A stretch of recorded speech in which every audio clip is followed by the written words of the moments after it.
This Plusable Talks episode is made possible by Cherry Media, Eiffel, Dreamplay Media, Paco Luca, Moda Media.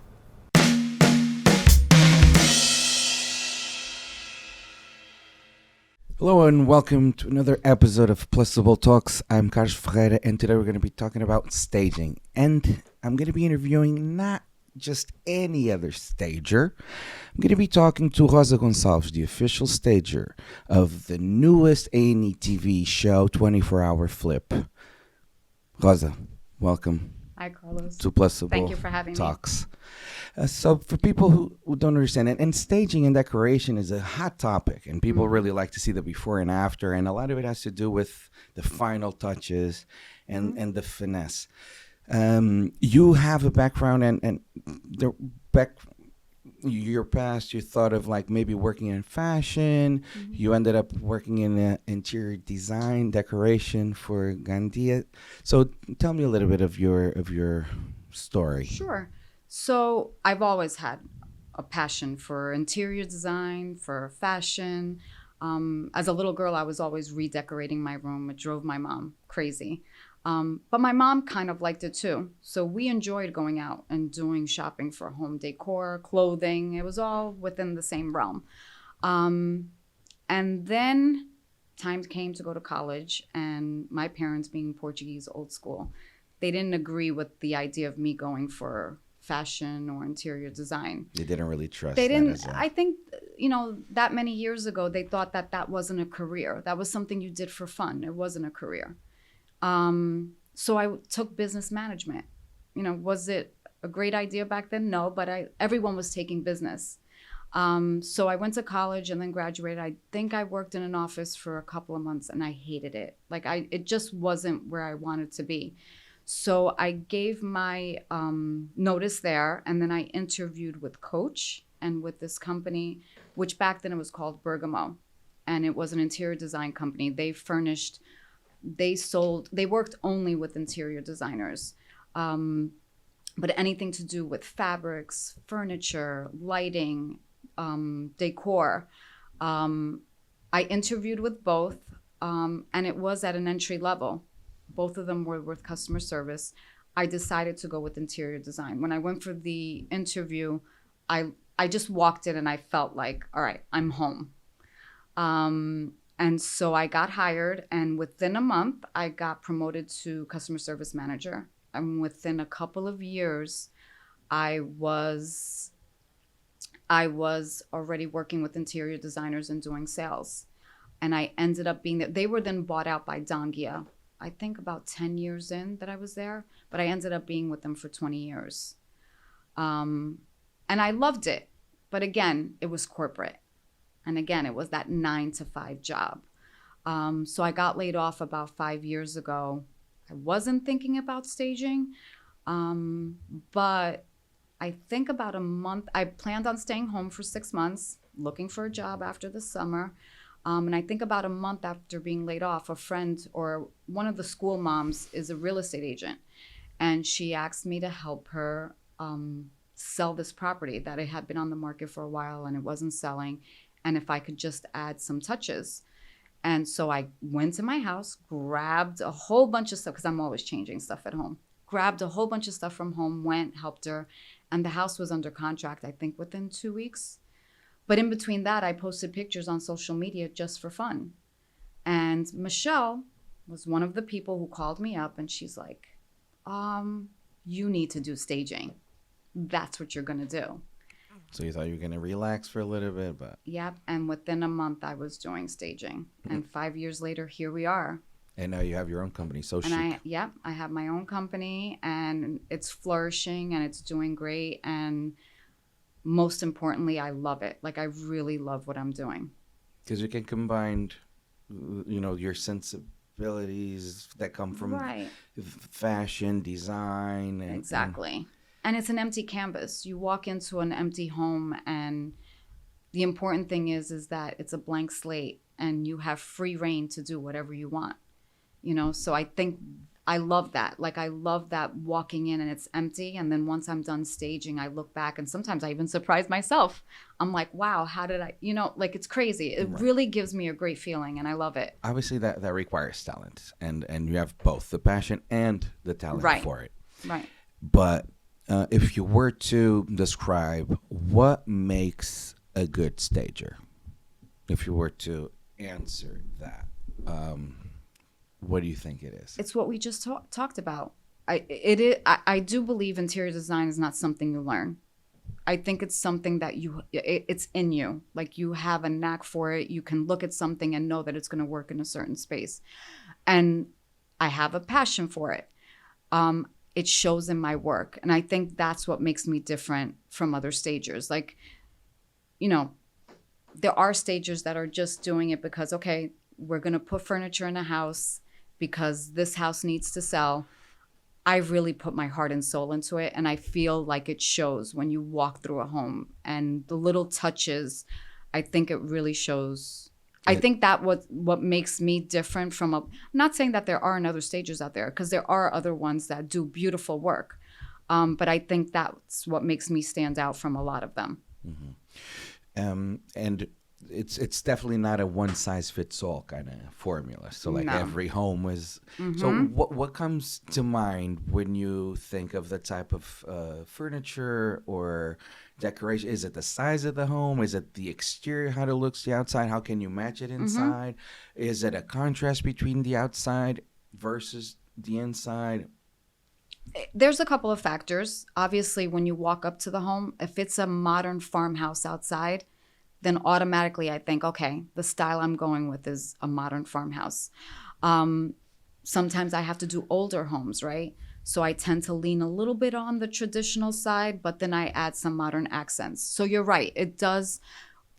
The house itself plays into the style that I feel that I'm going to do on that house. But somehow it always, I don't know.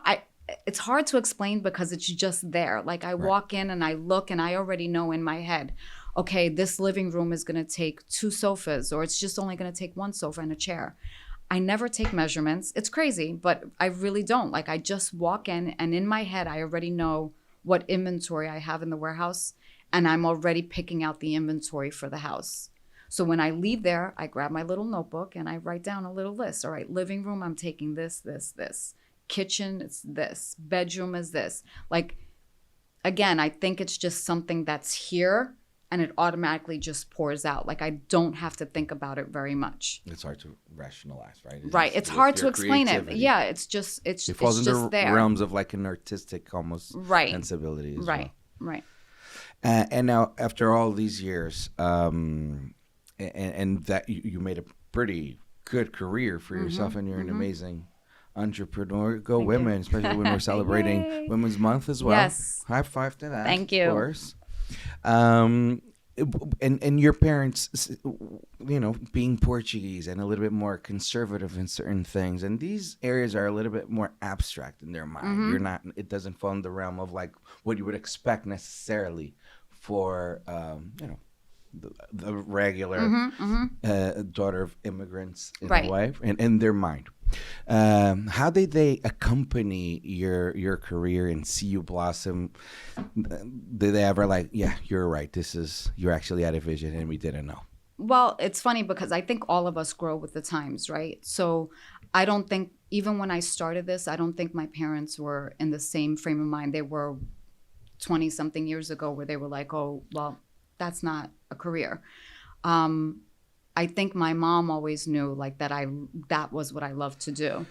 But when I opened up my own business, they were super proud, and they are now. Like, my dad, especially now with 24-hour Flip, my dad is super proud. And I believe that they're happy that I'm happy with and in the end, that's what matters, right? Like, we work more than we spend time with our family. Our job is for me, sometimes it's 7 days a week, right? It's important that we love what we do. And I think that they know that now. They know that I love what I do, whether I have to get up at 5. Today, I got up at 5:30, because I went to do a job. But before coming to see you, I went to stage a house. So because I love it, I don't care what time I have to get up. I don't care what time I get home. Like, it's not a job for me. I'm doing something that I love. And that shows also with my parents, and they're super, super proud. Of course, and it shows in your success as well. Right. Do you have other people working for you and your team, or how does that work? Well, I have a little bit of OCD. I do. I'm working towards that. But right now I have 2 guys who move all the furniture in, because that would be crazy if I did it, right? Which in the beginning I was sort of, I was doing it because you're trying to save money. You're building up a business. But I have 2 guys, but I do everything else. I pack up all the accessories. I take them, I put them down. I do everything by myself. Wow. So it's very hands-on. Very hands-on. And I feel like it needs to be me doing it. Obviously I think sooner than later, I'm going to need either 1 or 2 people to maybe help with like the little things, like when a house is sold, we have to go pick it up, pack it up, bring it back to the warehouse, put it away, organize it. So maybe I need to start letting go a little bit and delegating some of that work to someone else, because now it's getting super busy. Nice. But let's talk about staging itself. How does that work for people who don't really know? So like you guys come and make the house appealing to the eye in a way. Like this is how it could be for someone who's willing to move in or buy this house, right? Right. And normally you get contacted by the realtors who are selling, the person itself. Do they brief you? Oh, I was thinking of this look. What do you think? Or just they leave you a white canvas, you make your magic happen? How does that work? So my clientele varies. It's real estate agents, it's investors, flippers. I mean, there's a wide range. And sometimes it's actual sellers who follow me. Social media is very powerful now, right? It's word of mouth. I don't even do much marketing. Most of my work comes from word of mouth and social media. But they vary. Like I said, there's sellers sometimes that follow me on social media and they're like, you know what, I'm going to put my house on the market. Can you come help me? So the staging works in 2 ways. I have clients who use me for properties that are occupied, right? Right. And all of us, we've lived in a home for very long. We tend to collect things. We tend to have too much furniture. Sometimes we don't update the home. In that aspect, I walk in, I do a consultation with them, and I said, okay, I think you guys maybe need a paint job. Because those homes, the ones that are older, are competing with new construction, right? There could be a house down the street from you that is new construction, and you want to get a great offer too compared to that one. That's brand new. So I go in and I can refer anything from small repairs to painting, removing certain furniture, organizing, decluttering. And along with that, I'll bring in some modern accessories. It could be artwork, it could be pillows, bedding. And it's fun. That's fun too, because when you see the before and afters, you're like, wow, who knew that you can make something that looks so outdated look new and fresh? And then the other aspect of it is empty homes, unoccupied, right? Today's world, a lot of people can't envision. They walk into a vacant home and they can't picture, like, where's the TV going? Where am I putting the bed? Which way should it face? That's what my job is for someone to walk in. That's one reason, right? That they can envision what size furniture fits, where it's going. Number 2, it feels like home, right? Like someone who's looking for a home, I think you're going to be more attracted to a home that you walk into and it's furnished and you can sit down, take cozy. a look, right? And when it's vacant, you're just walking through and it's cold. And yes, you may see the finishes and like them, but not because I do staging, but I believe, and it's there. You can look up the numbers. A staged home sells so much quicker than a vacant home. Mm-hmm. It makes a huge difference. What comes to your mind? What makes you see that? I understand it's your talent, but like when you get in, is there any place in the house that you start? Like, let me start with the living room and then feel this theme, and then is it? It's funny you ask that, because that's how I walk in. Every property, when I do the walkthrough, I walk in like I'm a buyer. I try to envision that I'm the one that's shopping for this house. So I'll walk through the house, and sometimes agents or my clients ask me, what rooms do you think we can stage? Normally, we always stage the common areas. So it would be the living room, if there's a family room, kitchen, dining room, all of that. And then the primary. Why the primary? Because normally, who's looking for a house, right? It's either a family, they're the ones purchasing the house. So the primary is always our retreat at night. That's where we go at night. So we always try to make that very welcoming, somewhere where someone knows they can go at night and they're going to feel great. It's all about the feeling. Really, staging, selling a home, it's all about that feeling that you give that buyer. So that's what my job is, right? To give them that feeling like, wow, I can see myself living in this home. That's what it really boils down to. Are you a spiritual woman, or energies, or believe in those theories of like? I mean, Zen? like feng shui? Yeah. No, but I think with staging, it's all about, it comes down to using neutral colors. Everything that, right, not everyone likes pink. Not everyone likes yellow, but everyone likes beige and gray and earth tones. Everyone loves that, right? So we try to stay within that realm. I like gray and white. There you go. That Then you can mix visit it one of up. my properties and you'll see some gray and white. Hint, hint. Hint, hint. All right, but as far as like, where do you think you get your inspiration from? Is it like you get it from the fashion world and then you kind of translate it, or other expressions of art, paintings? I know you like paintings. Exactly. So I think for me, it's all in the artwork. Sometimes I actually pick out the artwork first. And then from the artwork is my inspiration for the accessories and for the pillows and the colors that I'm using. Absolutely. I actually, even lighting, that's usually in the homes. But I love lighting. You take me to a house that has beautiful lighting, and that's everything. And sometimes that's the inspiration too, you know? So it all depends on the property I'm walking through and what they have. There's houses that are beautiful and they have amazing finishes, you know, and it makes it easier to pick, like, what am I bringing? Older homes sometimes are a challenge, but I feel like I got that down pat too. Lighting is so important. It sets the mood too, right? And it's so It important. sets the mood of the home. Yeah, we see it in the movies. Lighting is very important. Yes. When you go to a restaurant and it's more romantic, like you dim the lights and all. Exactly. So like playing with that and bringing that kind of energy and vibe to your place. Right. And like I said before, it's all about that feeling Right. feeling that you get. So I feel like I provide that feeling like, wow, this is home. I can see myself here at night. And I think because I apply that when I'm doing a home, right? Like, I think every house that I do, I apply that. Like, can I see myself living here?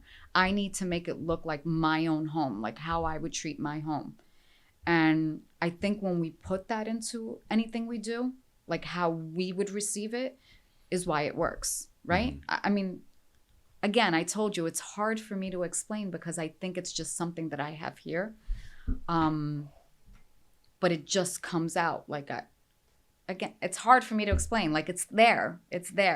And as I'm getting everything together to take to a home, I've had people work with me before, like help, and they're like, I don't see how that's going to work, you know? And then when I do it and I put it together, they're like, wow, I would have never put those two things together. So like I said, it's just something you have inside of you. For instance, when I go to an empty place, right? A house, and I look around and think of a decoration for that place, You're stuck. nothing ever comes out. And I'm like, I just don't get, I'm not good at all. Right. You know, Going like I don't back have to that, I think it's just something, just like there's people who are great at fashion, like putting an outfit together.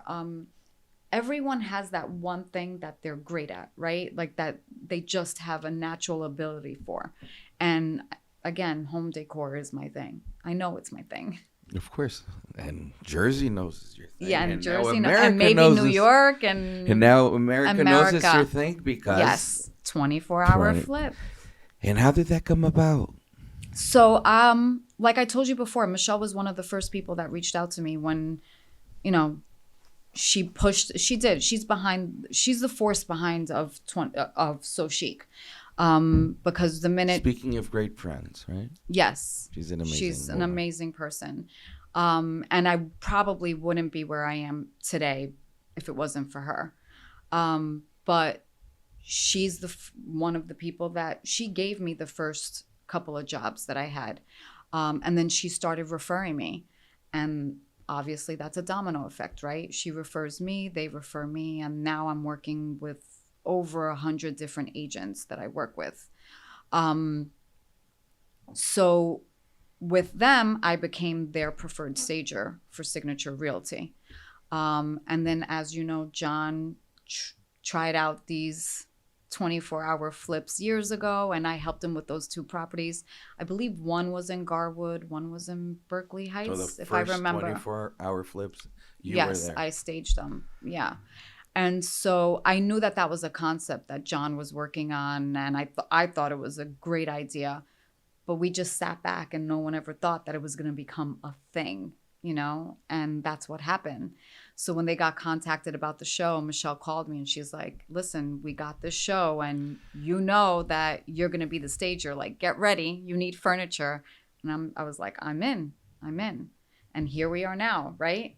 We're 2 episodes in and it's doing great. And I'm so happy. Like, for me, even seeing, I was there, but now watching the episodes and seeing the before and afters, like I can't believe it. Like, I can't explain that feeling. Like, like, I feel proud of myself. I really do. And proud of Michelle and John. Like, the whole team, the whole cast, everyone worked really hard, but everyone worked so well together, and it really made the house, everyone that was involved, those houses came out amazing. Mm-hmm. The first house, even today, Jonathan just had an interview for Radio Clube Português, and he was saying that the first house that you guys did was 24 hours straight. And you were there. No, I went for right. So how it worked with the show, it was the same thing. Actually, you know what? Can we talk about that? We can talk about whatever you want.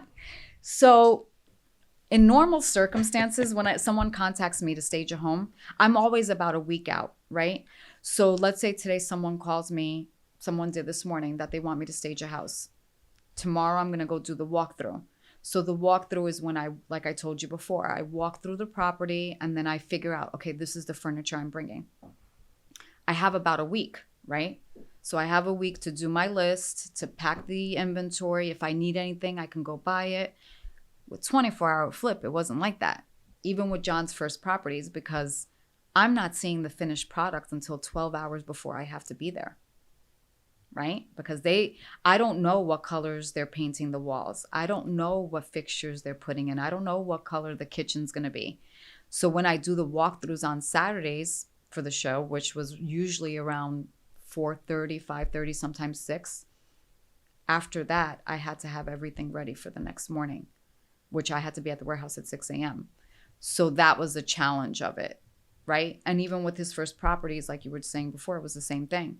Like, I went there to see it, but the construction wasn't done.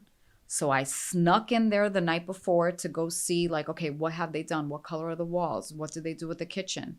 And then pack. So it was sort of the same thing as the show. Like, you just have that small window to prepare what you're bringing in and what you're going to do.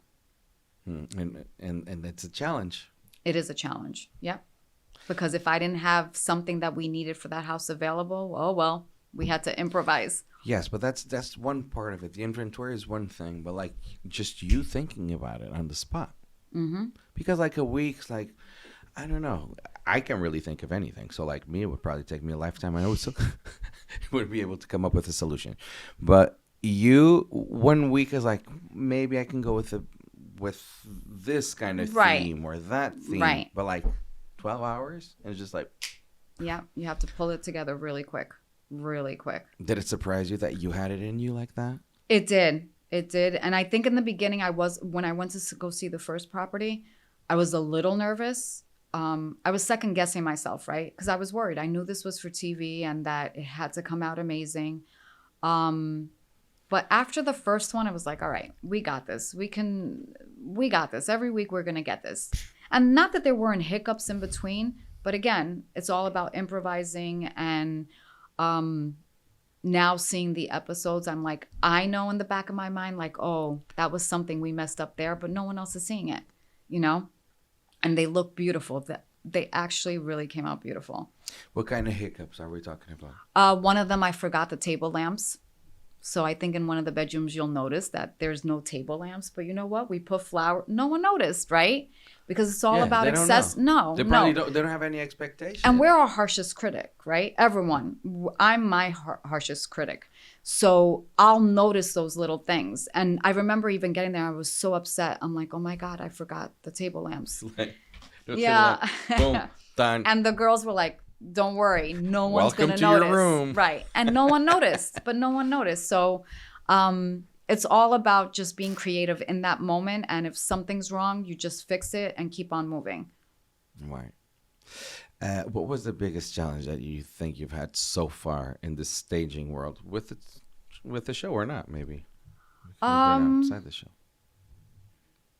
You know what? I don't even know that I don't know. When it comes it's normally pretty easy breezy. It's normally pretty easy breezy. I think I mean once in a while you get the clients who, you know, like they'll call you and they're like, oh, well, I don't like where the sofa is. And in my head, I'm thinking, all right, where you want me to put it, it's not going to work. It's not a good idea. But my job, they're paying me, right? So my job is to just make them happy. I do take it offensively. Like if I do something and someone's like, well, no, I don't like that. Like you need to change it. But again, I have to make the customer happy. What goes through your mind? Like, who are you to tell me? Yeah, what do you mean? Like, you no, I did me. that perfectly. I'm the professional I did stager. exactly. But again, you don't react well to criticism. Is it because you're so sure of what your vision is, or you just don't like when people it messes with your ego? I think I don't know. It's not about the ego. I think it's because I am so proud when I'm done with a property. Like I'm so proud They're just that it kind of takes you off your high, right? You're like, oh, I did such a great job. And then they're like, oh, I need you to change something. I'm like, what? You know, What's wrong it with takes you off that high a little bit. But and it's normally something that it's. Have you ever had a client though that has told you that you would like to change something and you're like, maybe it was right. It looks better. It has happened. Yes, that I can admit to that too. But that's okay. Again, my job. Yes, I can pick out everything that goes. No one has ever told me I need you to bring this. Right? Like I pick out the colors. I pick out everything. So given the amount of people that have asked me to change something, it's okay, right? Like, again, I have to make them happy. And I've gotten better with that. I think I took it more offensively in the beginning. Now I'm like, all right, whatever you want. Like, I'll go do it. Make you happy. I'll do it. Right. But at first you're like, Yeah, at first it hit me in the gut a I'm little blocking bit. you as we speak. Don't call me again. No, but it's good. I mean, it also boils down to customer service skills and understanding Exactly. you're the customer and you're there Exactly. too. And you know what? That's a good point too, is that I have so many loyal clients now, right? Like there's so many that started using me 5 years ago and they're still using me. And now I know them so well. Some of them I've become friends with. And now I know them so well that I know what they like. I know what they like to see, it like certain things, touches that they want. And then maybe that's why they keep using me, right? Because now I've sort of adapted to what they like to see, how they like their properties to look. And because of that, they keep using me. So it's all about the relationships we make with our clients too, right? Like you have to sort of maintain almost like a friendship and a business relationship with them, and keep them happy, and then they keep coming back.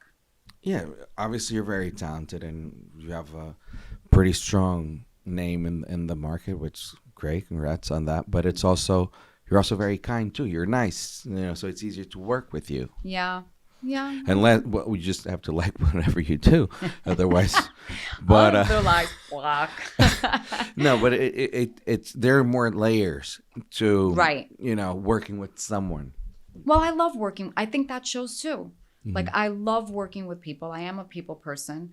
I think I have an outgoing personality. So again, people connect with you easily. you know, and like I said, and we create a little bit of a friendship, and that keeps them coming back, which is important for me. Of course. You have a Portuguese background. Yes. Do you normally go to Portugal? Every year. Do you think that having that bike coastal transatlantic kind of life or upbringing or background, do you think that helped in your creativity as well? Do you get inspiration from the decorations in Portugal, like or the cities in Portugal, the European vibe as well? When I go in the summer, I do get inspiration, right? Because obviously when we go there, we tend to travel around Portugal a little bit and go to different places. Sometimes we even go to other countries from Portugal. It's just so easy. It's right there. Because it's so easy. Like, it's quick and cheap. But I do. Like, I remember one summer, maybe about 3 or 4 years ago, we actually went to Morocco from Portugal. Oh. And I was blown away by all the colors. Like, it's very colorful there. You know, the spices, the plants, the fabrics, the rugs, everything was so colorful. Morocco? I loved, my husband hated it. Why? I don't know. He was looking at the negative side of it because, listen, it is like a third world country. But it was very hot. It was like we went in August and it was like 120 degrees. So it wasn't very pleasant being in the heat. And I think for him, maybe that was it. But it was very different. And I love different. Like the culture. It was exotic. The food, right. And again, it was all the colors. Like it really inspired me where I came back and I wanted to use pink and orange and, all these bright colors. I think a camel will look great on that wall. I don't know about the camel, but maybe a painting of a camel. But I do get inspired. And in Portugal, like I love all the blue tile. Blue is one of my favorite colors.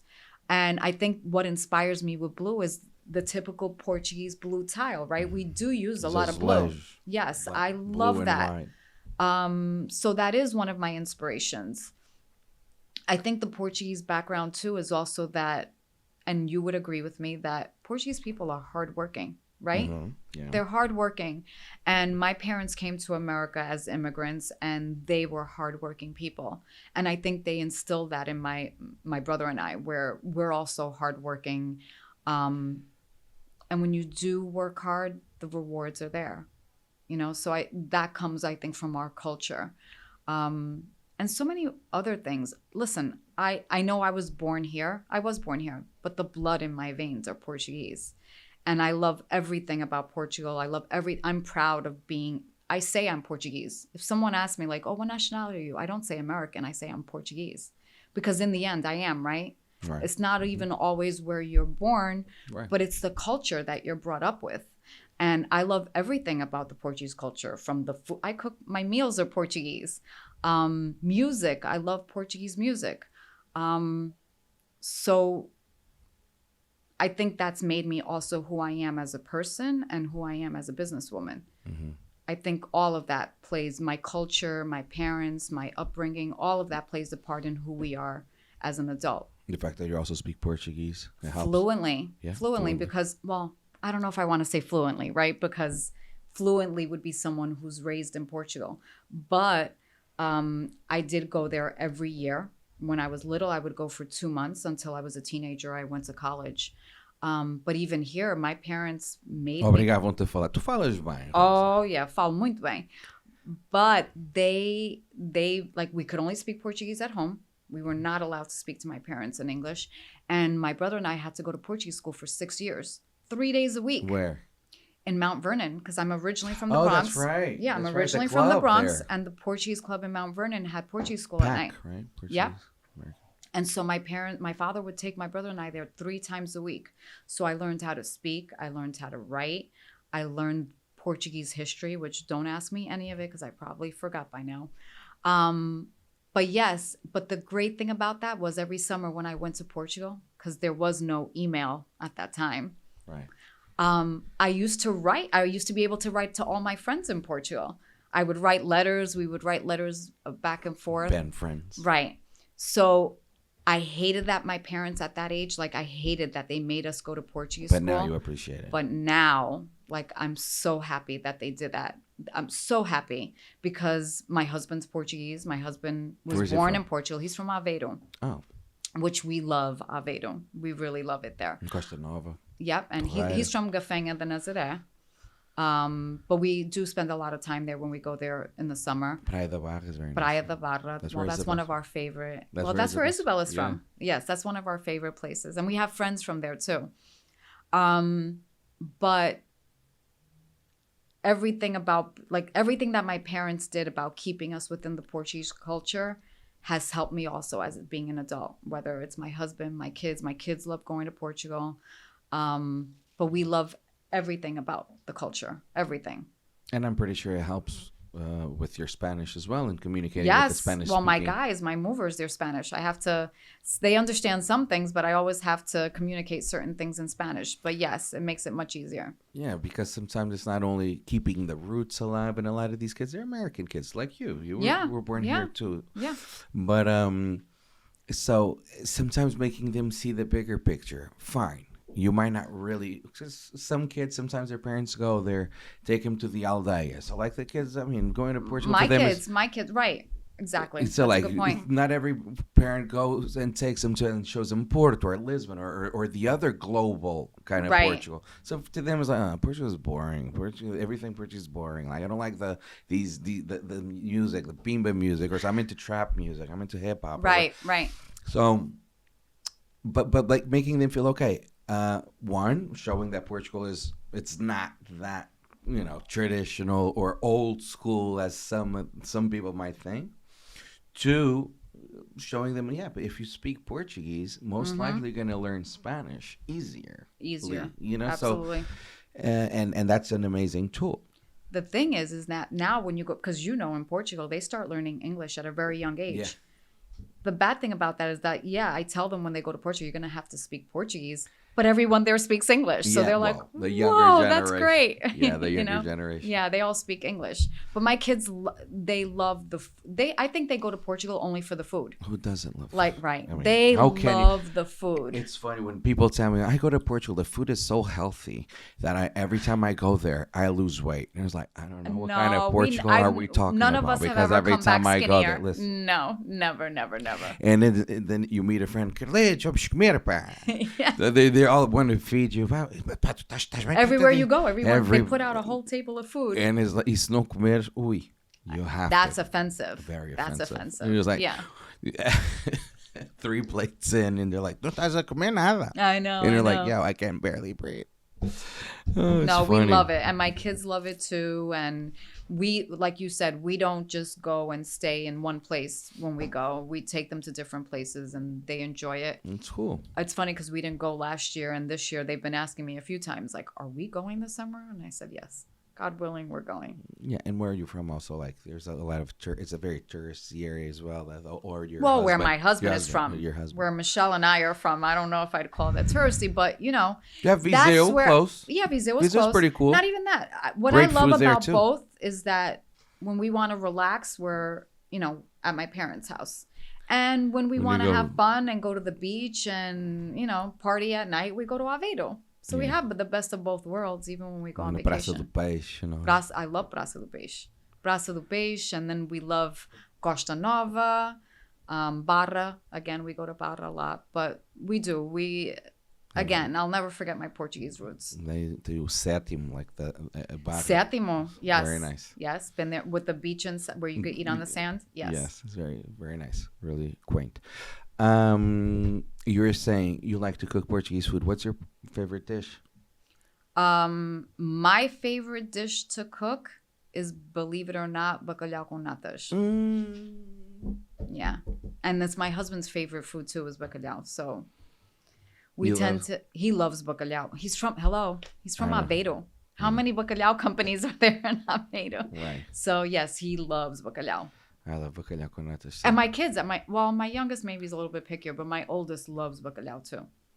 When I was younger, my mom sometimes used to cook like boiled bacalhau. He'll cozido. eat it anyway. And I was like, for a kid No. though, when you're a kid, even if you're like Portuguese, but for young It's kids boring. standards, It was like boring. boiled Yeah. boiled pescada. I'm still a little No. traumatized with pescada. But in Portugal, it tastes good though. For some reason, anything. But like in Portugal, I was like boiled. Yeah. But and then I remember bacalhau com natas being the first dish that I remember trying when I was a kid. Is bacalhau com Did natas. your parents like it? They did? Because my parents never wanted to touch it. The whole thing of natas and bacalhau were like, nah. They loved it, and then I ate the first time I ate it. I was like, wow, it's. I guess it's a great way for kids who don't really like bacalhau. Yeah. Bacalhau com natas is that good first approach And to bacalhau bacalhau. com broa. Bacalhau com broa. Yes. I make that too, and my kids love that. Yeah. They love it. So there's a lot of. I don't usually make it the boiled. I don't know if they. Maybe they would eat it. Well, boil, I guess, if you just do it like almost like a salad, and then you put some onions raw. That I can eat it, but it's great, and it's such an enriching experience for your kids to actually, and you and your husband too, like growing up here. But keeping up with the Portuguese culture. or any other background. Listen, right. we also love Italian food. Right. We love Mexican food. We love In everything. this case, you're Portuguese, but like for instance, Jonathan, Uruguay, it's good for him to also understand his roots, Right. and other people whose parents are from It's other so countries in important. Europe. You know, So like important. having a term of comparison, regardless if it's Portuguese or any other roots or Spain, or it's good because it just gives you exactly that, a term of comparison. You learn how to appreciate the States even more, and you learn how to appreciate Portugal or any other country Absolutely. of origin that you and have that, because we can compare what we like about Portugal, the lifestyle, um pouco cafezinho, uma vidinha mais calma, mais tranquilo, Laid back. são bons de conversa, people are just so polite, very nice, friendly. The highways are so much better than here. Right, the highways. American government. I know. So like, and it's good to have that and to preserve that. And actually, frankly speaking, we're in an area where we actually do have amazing Portuguese food. These local restaurants do an amazing job.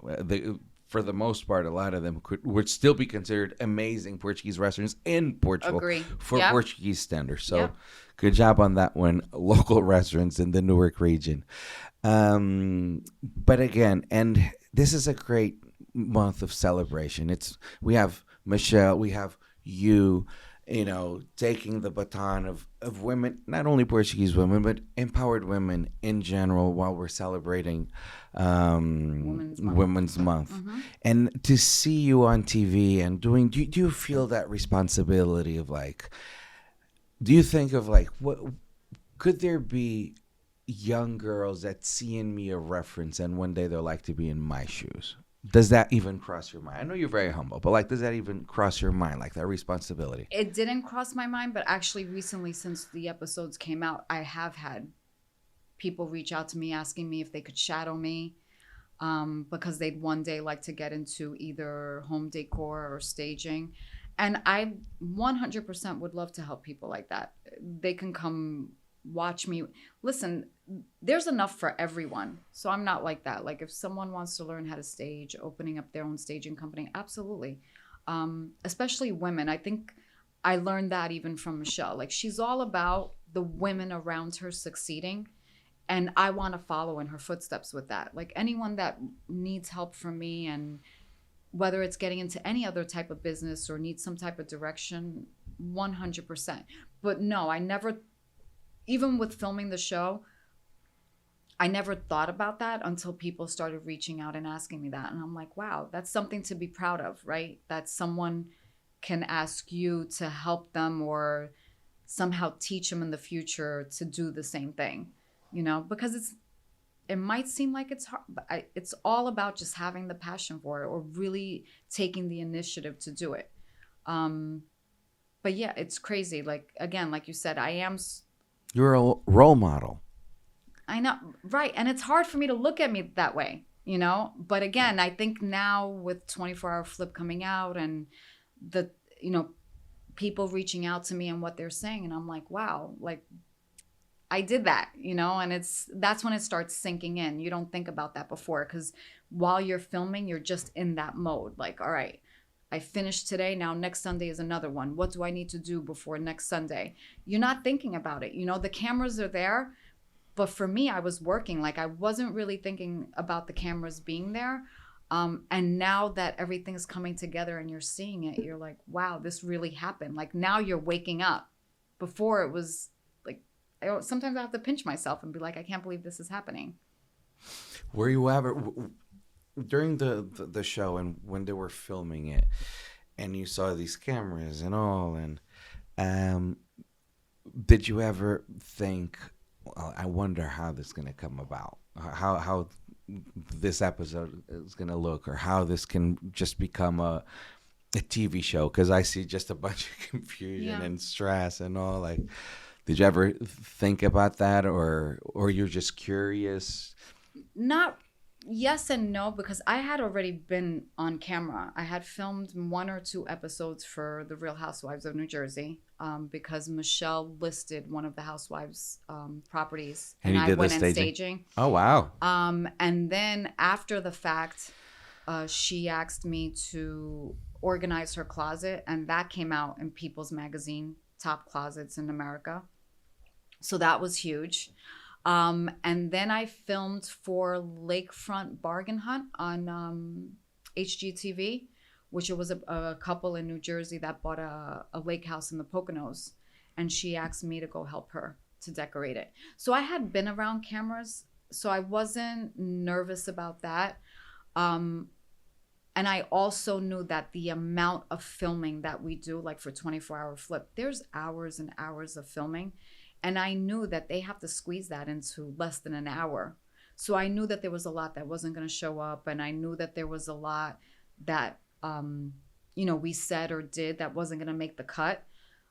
So I think it was more curiosity. Did you have any type of moment that you were like, please don't put that? Or I cursed, or I did? Yeah, well, because listen, I walk on set and they mic you. And then they come and get you later on, like, or they start filming you at some point. So you don't really know what's going on. And yeah, they probably caught curse words quite a few times. I think one time I had a meltdown and they must have heard it because we were almost at the end of filming. And I was just exhausted. And I had one of those thoughts, like, what if I've been doing this for 5 months and nothing's going to come out of it? Right? Because you better pull it off. Right. 51 minds. Right. Because you almost feel like you've been doing all this. And like you said, we don't know what they're going to show or what the outcome is going to be. Right.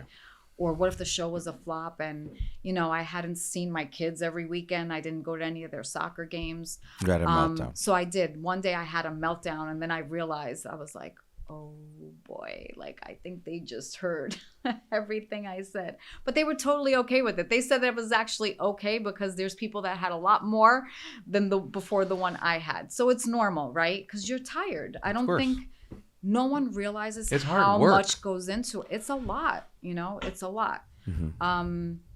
But it worked out and I do it all over again. Now seeing the show and seeing how my favorite part on the show is when they show the before and afters.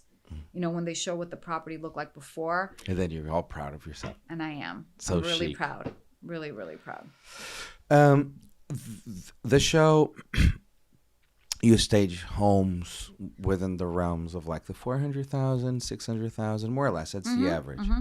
But normally Michelle Pies, it's more known for the luxurious space. Over $1 million. Over $1 million. Yeah. And you do those too. Mm-hmm. Mm-hmm. What's the biggest difference between doing a more humble, I guess, house versus those just dream extra luxurious homes? Well, first of all, they need a lot more furniture, right? Because they're usually much bigger homes. So those take a lot more furniture. It's also about giving it that luxurious feel. So you'll tend to use more expensive bedding, more expensive accessories. You sort of have to make everything match the price of the house. I wouldn't say it's a challenge, but those take a little bit longer. That sometimes I need about like 7 days to just prepare for that. What's easier for you? Obviously the smaller homes are. Like I told you, I did one this morning. I did 4 rooms. I was at the warehouse at 7. by 10 o'clock, I was on the way down to you. So those are easy. And if I have a couple of those, I can even do 2 in one day. You know, the bigger homes take more hours. Like it's more time. It's No, definitely I more understand time. because it's more furniture, but in terms of like the inspiration, do you get more inspiration easily for a bigger home? That's probably what I was asking. More of a mansion or the smaller ones, or Easier inspiration comes from the smaller ones because it's like it's smaller and it's like boom, boom, boom. The larger ones, I might know the look I'm going for, but that takes more time because then I have to figure out, okay, what inventory I have that's going to accommodate a home this size. It involves a lot more packing because I pack all the accessories before the movers come pick up the furniture. So it involves like really planning out all the accessories per room because then it needs more accessories. So it's more, I wouldn't say I'm not inspired, just takes a little bit more planning and more time. Did you ever have any type of situation where you tried a bunch of things and you pulled it off, but you felt like Yeah. it wasn't? Yeah, absolutely. I don't really love it. Yeah, there have been times. There have been times where I'll walk away and I'm like, I had it all planned out in my head, and then I go do it and I'm like, I should have brought a little bit more furniture, or I shouldn't, this color didn't really work here. Absolutely, right? But that's how we progress, is learning from our mistakes. I feel like I did that more in the beginning because that was a learning process for me. That was all a learning curve because I didn't know anything about staging. When Michelle told me to start doing staging, I'm like, okay, we just put some stuff down and we're good, you know? As a matter of fact, recently I went back and looked at the first couple of ones I did, and I'm like, wow, like I even see how much I elevated what I was doing. But that's part of the learning curve, and as you go, you learn. You've worked for Gandia, right? Dangia, yep. Dangia. So Dangia, That's, I know. I had practiced this name unless you know for so long. Right, unless and you I'm know like so confident. Gandia, right? No, you totally butchered the name. Dangia. As right. long as you know, anyone who knows the designer Angelo Dangia, he was a very famous interior designer in Manhattan. And then he opened up this company, Dangia, which again was only to the trade. They were in the D&D building, and it was all very high-end furniture, lighting. I mean, we're talking about our sofas weren't any less than $15,000. So we were dealing with very, very rich clients. They purchased the first company I started with. So I started with Bergamo, and then Dangia purchased it, and then it became a little bit more corporate. I loved what I was doing, but then how do I explain? It just wasn't about that. Towards the end, I knew I didn't want to stay much longer because it wasn't any more about servicing the client. For me, it was just, it started becoming about numbers, and for me, I just wanted to do something where it wasn't about numbers. It was about you walking in somewhere, doing something, and someone saying, wow, that was a great job, So looking back, getting laid off was a blessing in disguise. It really was, because I think I was there for so long, and I think the last couple of years I wanted to transition into something else. I didn't know what. But when you've been somewhere for so long, you're like, am I going to take that chance? Am I going to leave? What if I don't find something? But it all fell into place. Like, I really believe everything happens for a reason. I'm one of those people that believes everything that happens in our life happens for a reason. And we might not see it at that moment, but it comes up in the future, right? And with this, that was one of those situations where I was happy I got laid off. I didn't know what I was going to do, and I was a little scared, but everything fell into place. It really did. And now this is your purpose. This is what I love to do, and I'm super, I don't know how to explain it. I think it's funny because my husband said to someone the other day that he has never seen me as happy as he has in the past year. And when he said that, it clicked. You know what? You're right. This past year is when, last year is when the business really started taking off and it was doing well.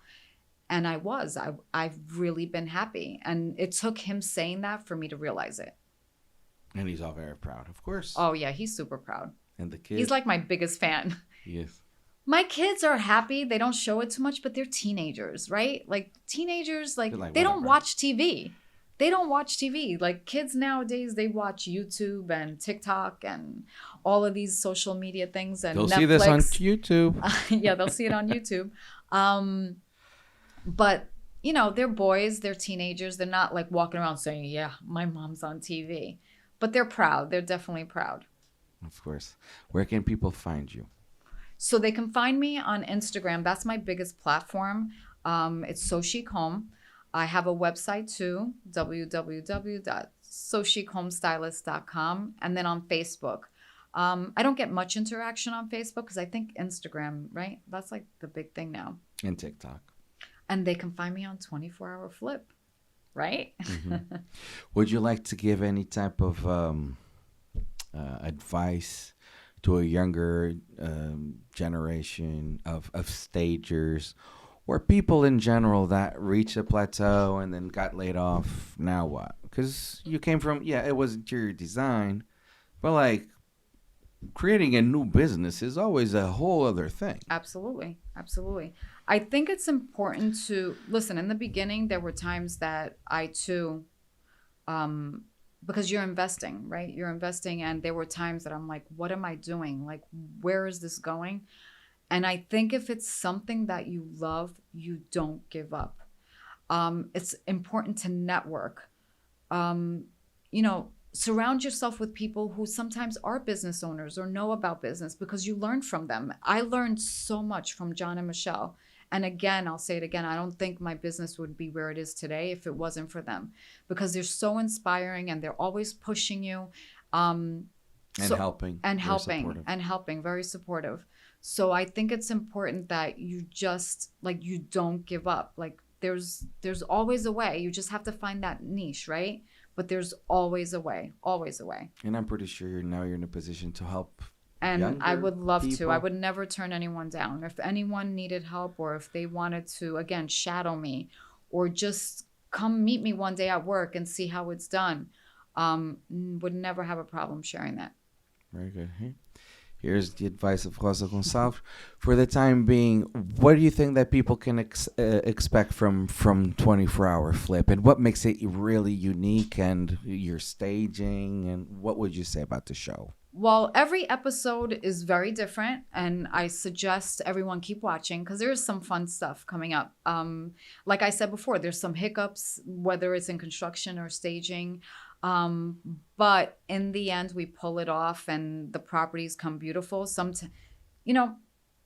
Again, everyone just has to watch. I don't want to give anything up, but there are some great, great episodes coming up. Some fun stuff coming up. You heard it from Rosa Goncalves herself, the stager and one of the most respected stagers in the Tri-State area.